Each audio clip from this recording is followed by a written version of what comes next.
Cal State San Bernardino is an anchor institution. How is Cal State San Bernardino supporting small businesses and entrepreneurs? One of the first systems in the United States to provide access to AI to every single faculty, staff, and student free of charge. What advice do you have for the future generation? Sometimes you got to go out to go up. Do degrees still matter? Hello, everyone. It is an honor to welcome Dr. Tomás Morales, President of California State University, San Bernardino. President Morales, welcome to the program. Thank you so much. Appreciate the opportunity. Besides your incredible resume, you were named as one of the most influential Latino leaders in the U.S. I'm curious to know, what was your journey like to become a president of an institution of that size? Well, thank you.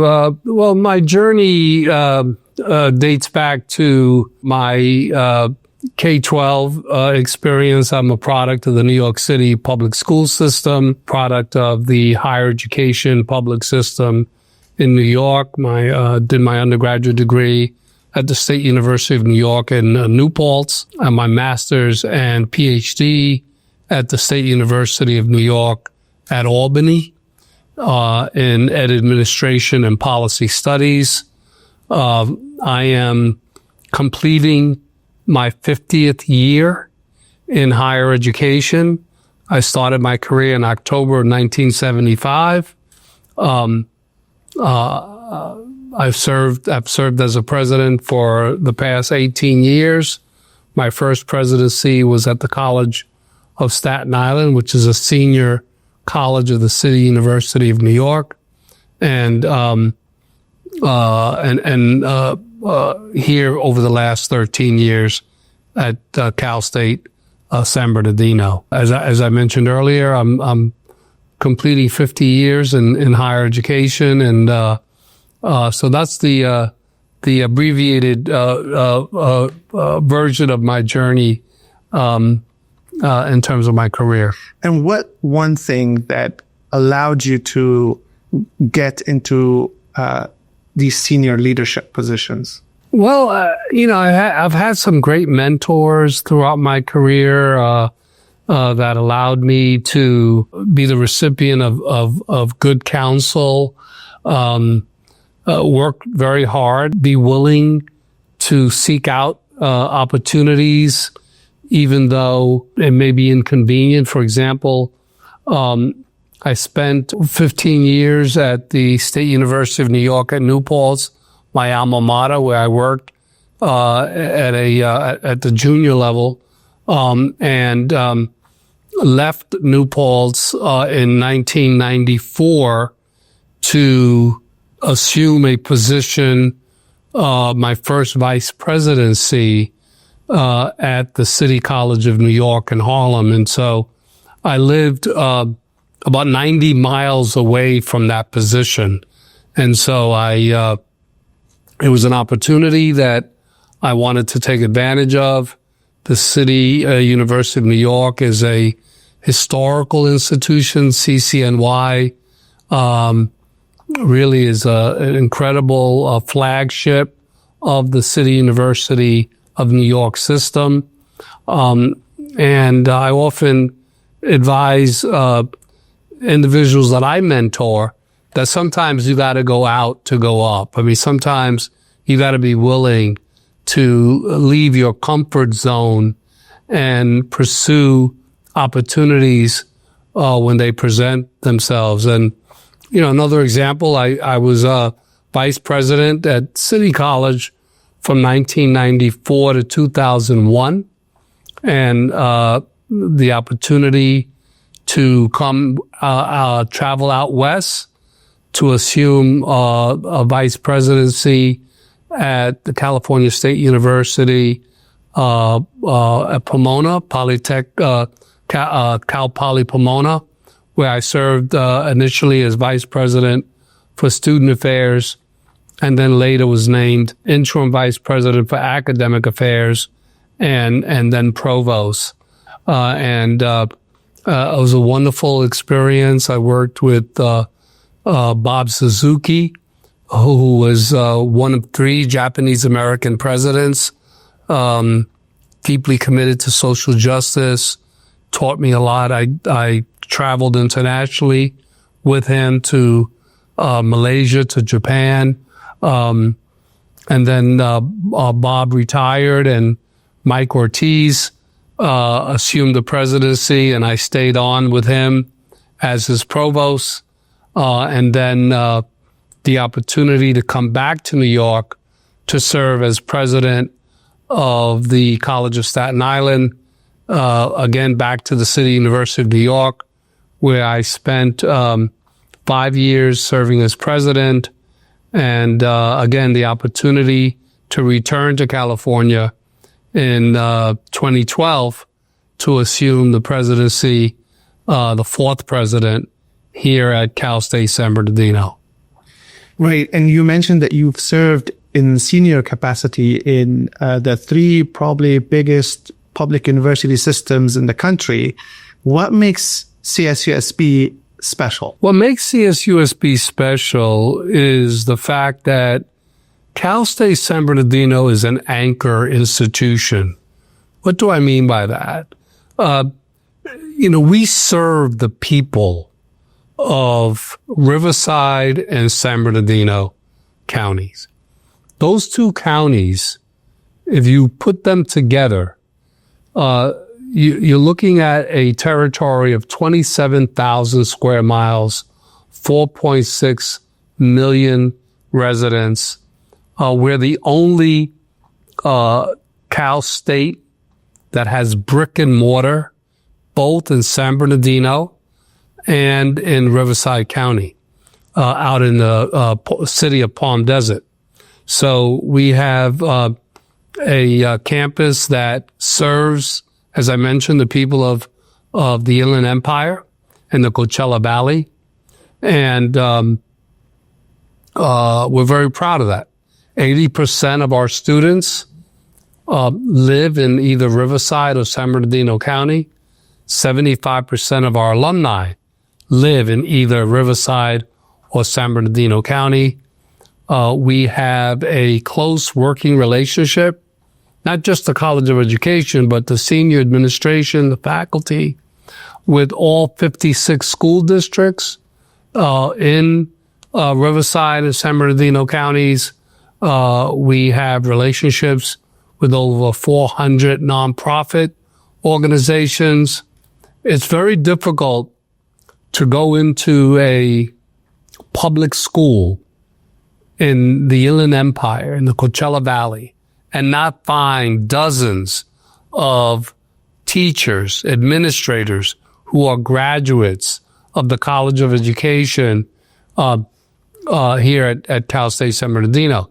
It's very difficult to go into an accounting firm and not find graduates of our outstanding finance and accounting department. We have social workers that we have been graduating that are working in K-12, in nonprofit social service organizations, etc. So the impact that Cal State San Bernardino has had in this region is indeed very special. And we take that mission very seriously, not just me as the president, but us as a university community. Which brings me to the point where in a world where YouTube is called a university, in this generation, they call it YouTube University. Do degrees still matter? Oh, absolutely. Absolutely. No, you sometimes hear the narrative that not everyone needs to go to college. And, but when you ask, families that are more affluent, their children are going to college. Having a baccalaureate degree, there are many social and individual benefits of a college degree.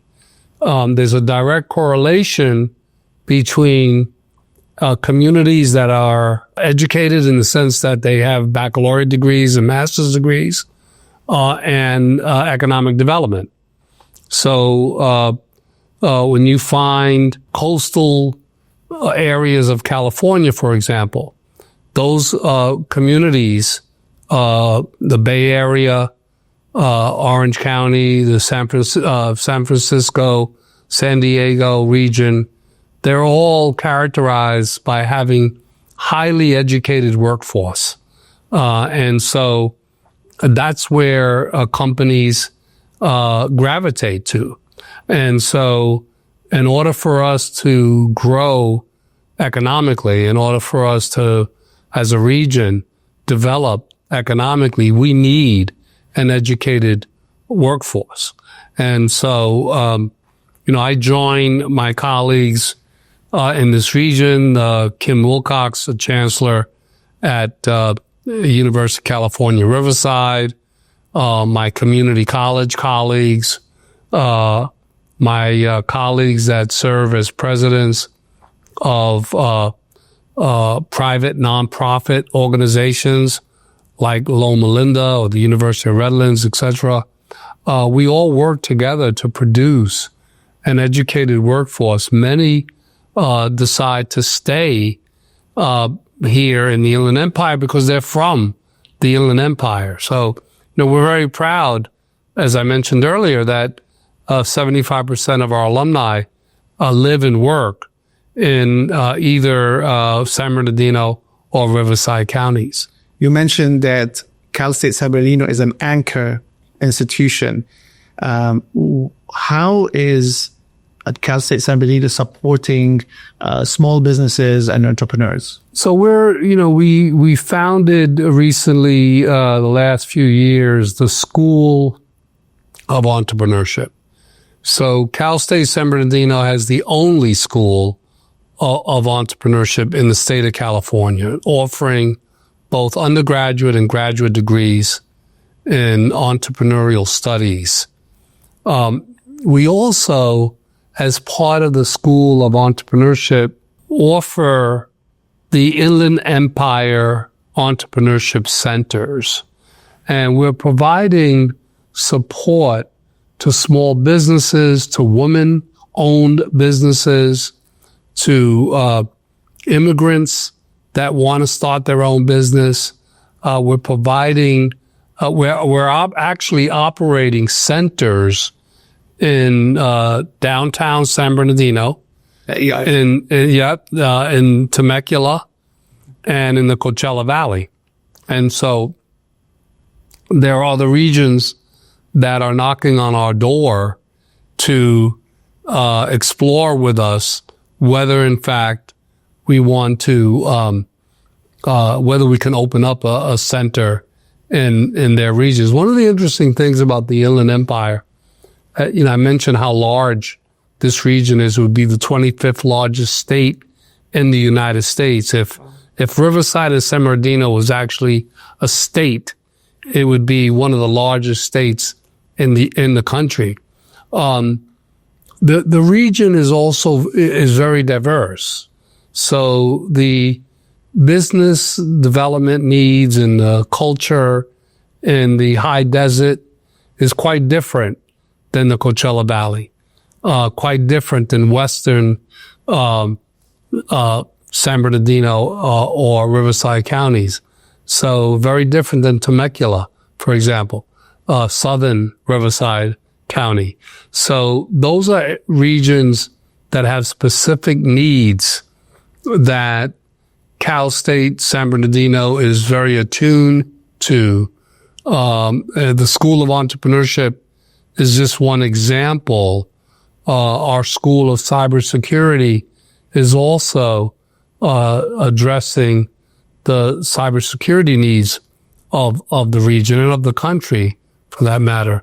And so we are engaged as an anchor institution in virtually every aspect of the region. Our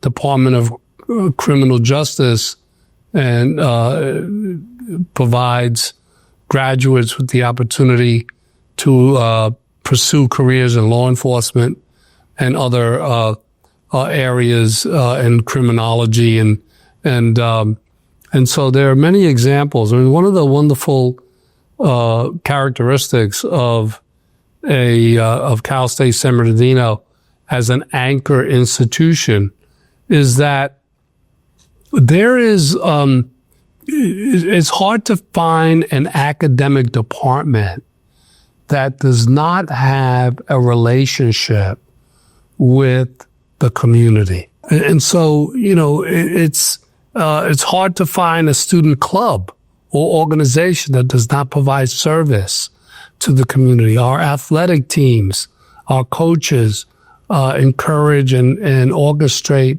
opportunities for our athletes to provide service. Our theater department performs at elementary schools. Our museum, we have a wonderful Egyptology program. Egyptology, I think we have the most extensive collection of Egyptian artifacts west of the Mississippi, and we have a very active program that provides opportunities for school children, elementary school children, to visit the museum. And by the way, it's that our Fullerton Museum is nationally accredited as well. So again, there are many examples of that one can point to that that demonstrate the impact that the university has, both our faculty, our staff, our students in the region. We continue to grow our presence out in the Coachella Valley. Our Palm Desert campus continues to grow in terms of enrollment, in terms of academic offerings. For example, we launched our MSW program, so we're producing graduates in social work. We have an emerging kinesiology program. As I mentioned, our Inland Empire Entrepreneurship Resource Center has a satellite out in the Coachella Valley. So there's a lot going on out in the eastern Riverside County. Yeah, you mentioned so many diverse expertise or the influence of the institution on the public and on society.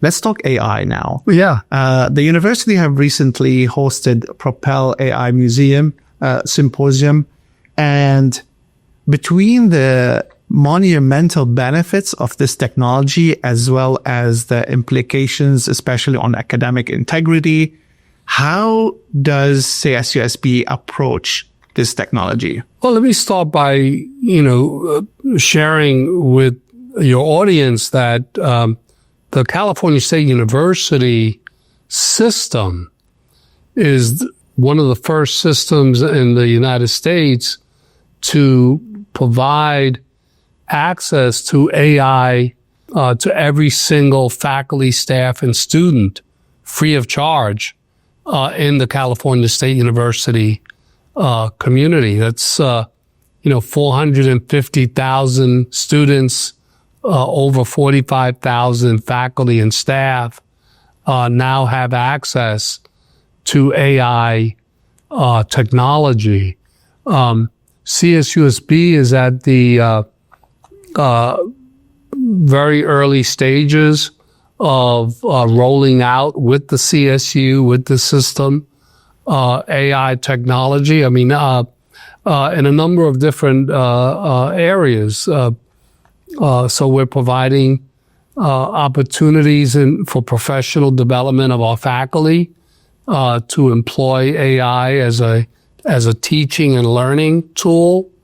We're exploring how we can deploy AI technology in the administration of the university and delivering student services, delivering tutorial academic support services, providing advising to students, delivering and administering financial aid.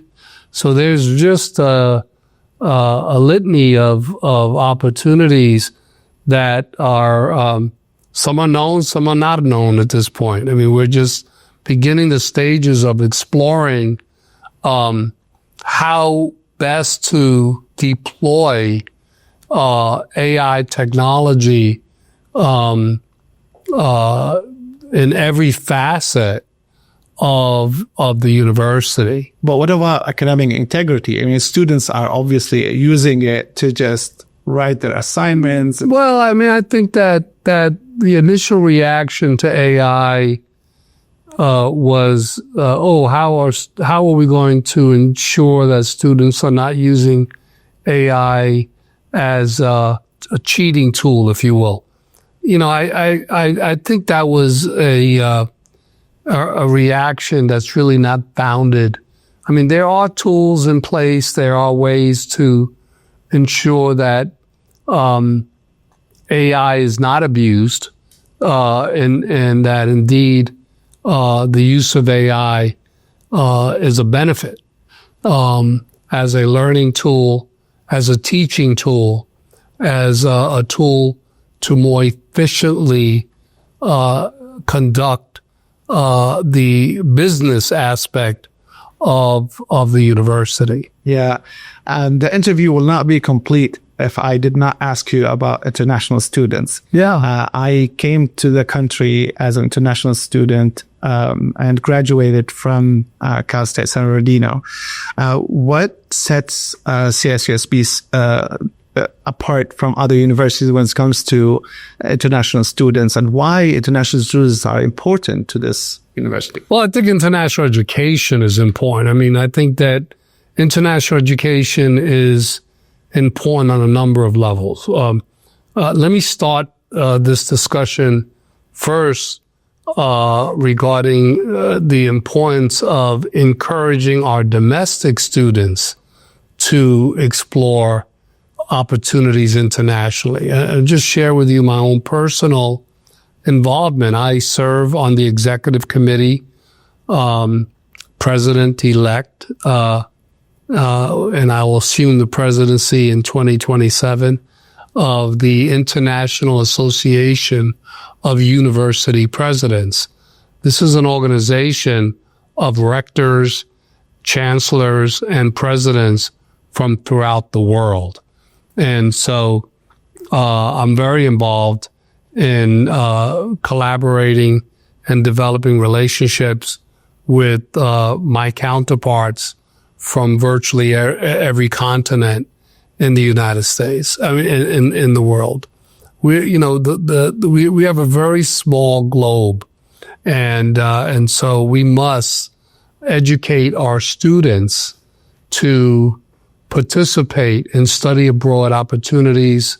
And so we're very interested in increasing the opportunities by offering more financial aid, by showing students how they can integrate their curricular interests with a study abroad experience. The recruitment of international students is critically important.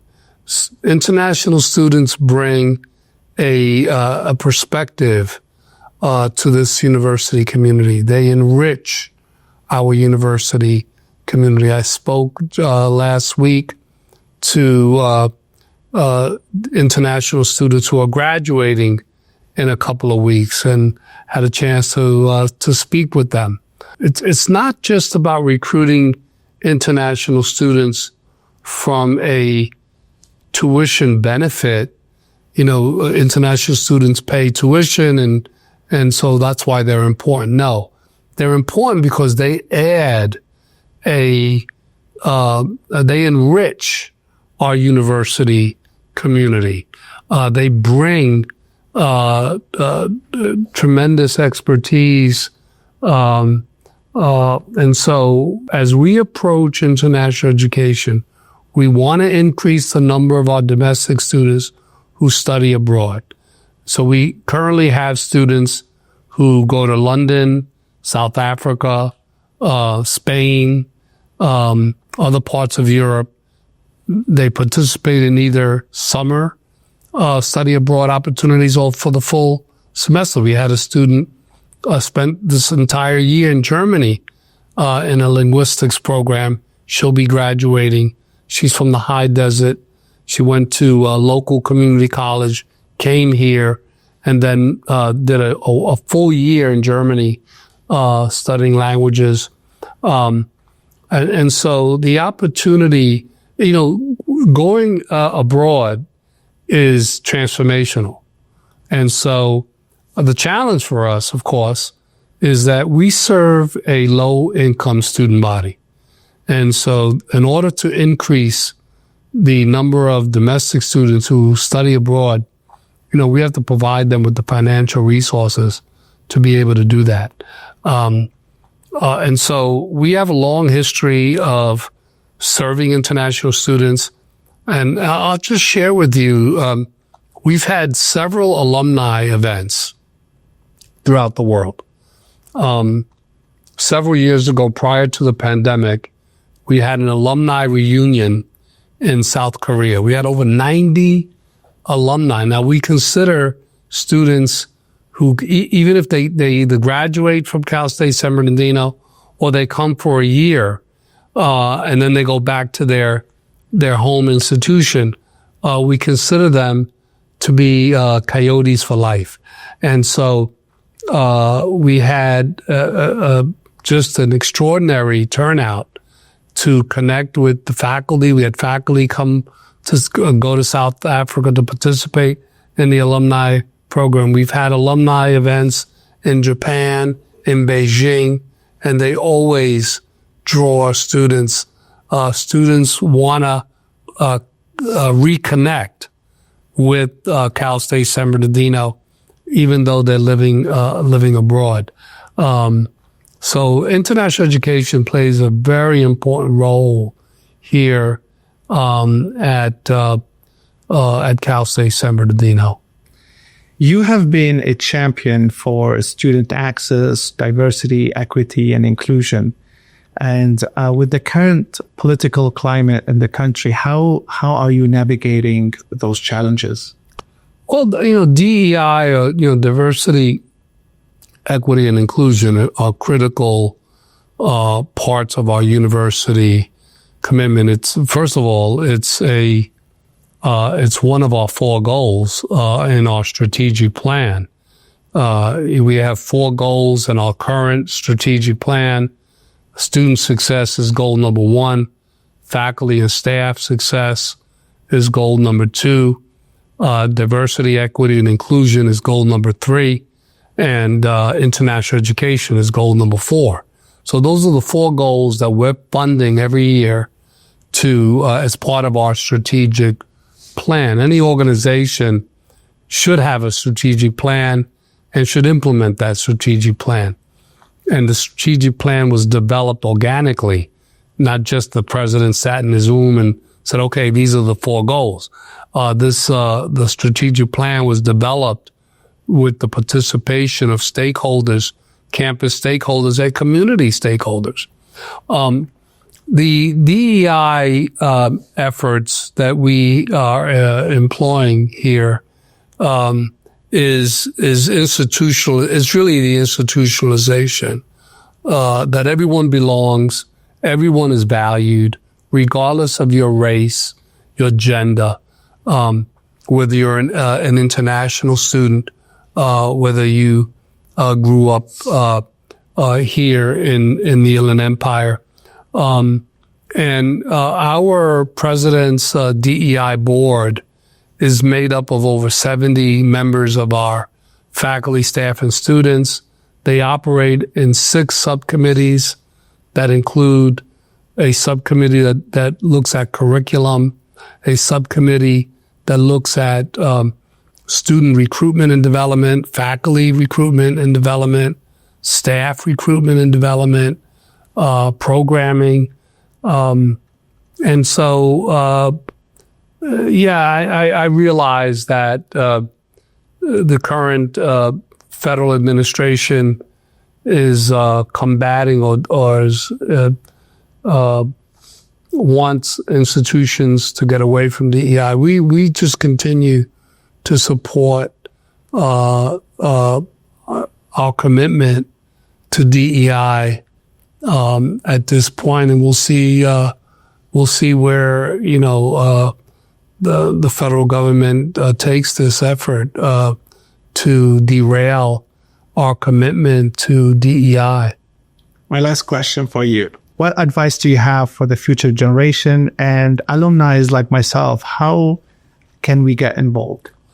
Well, I think that, my advice is to continue to be engaged with your alma mater. So I know this podcast is a great example. It's why I agreed to sit down with you. The fact that you're an alum, was instrumental in my decision to provide an opportunity to sit down and have this conversation with you.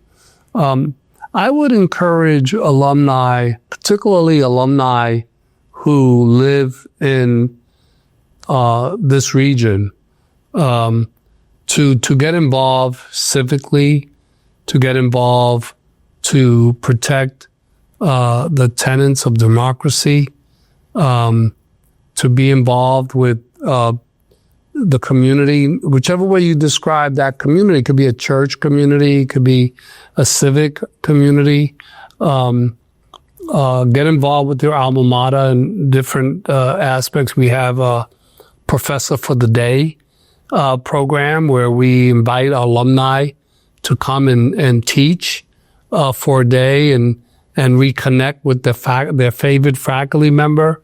We invite alumni to be involved as mentors for our current students. And so that's the advice I would give to graduates of Cal State San Bernardino. This is a great institution that serves the region. And we consider our alumni to be very much part of our university community. Awesome. Thank you so much. It's a pleasure to have you. Great. Thank you for the opportunity. Appreciate it.